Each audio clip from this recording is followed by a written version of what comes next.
Chapter 2 Sankhya Yoga, Day 19, verses 1 to 3. Rise, Arjuna. Namaste and welcome to Gita 360.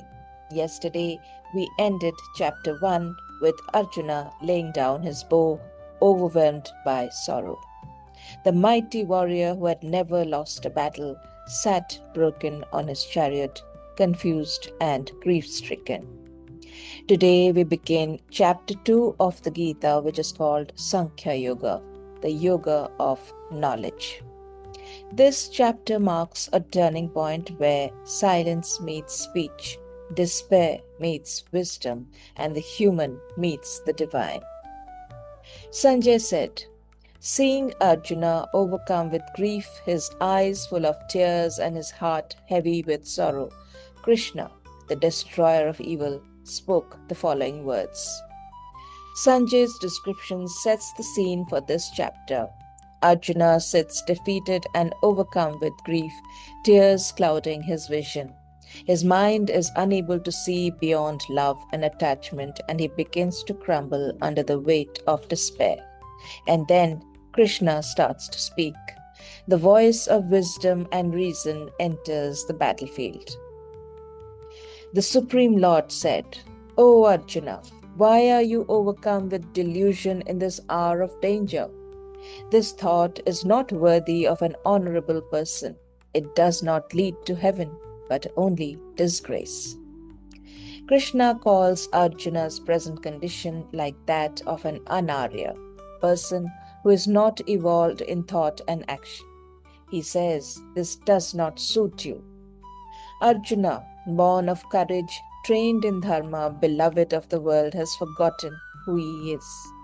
Krishna reminds him that this kind of despair is not worthy of someone like him, who is trained to fight battles for truth.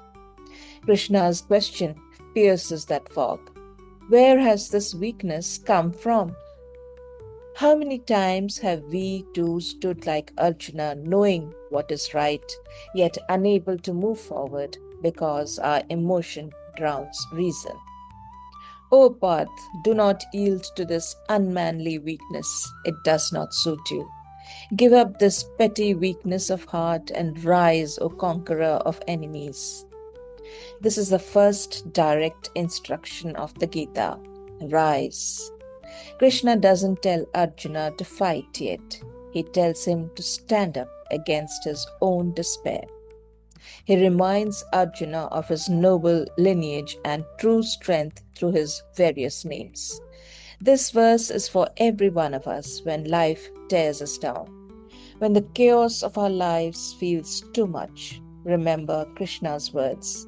This weakness is not who you are. Rise. The Gita begins not with philosophy but with empathy. Krishna gently reminds Arjuna who he is. In our own lives, despair often disguises itself as sensitivity. We tell ourselves we are being kind or humble when in truth we are afraid of taking action.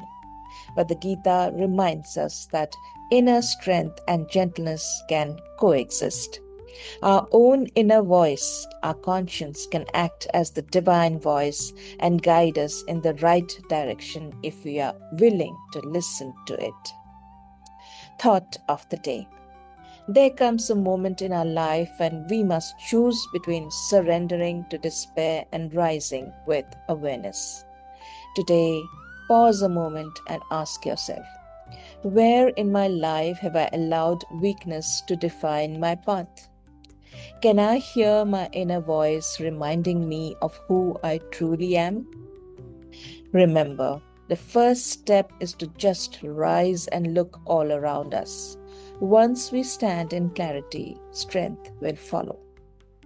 Thank you for joining me on Gita 360. Even in your lowest moments, may you remember that you are never alone, that the voice of courage always waits within you. Rise and remember who you are.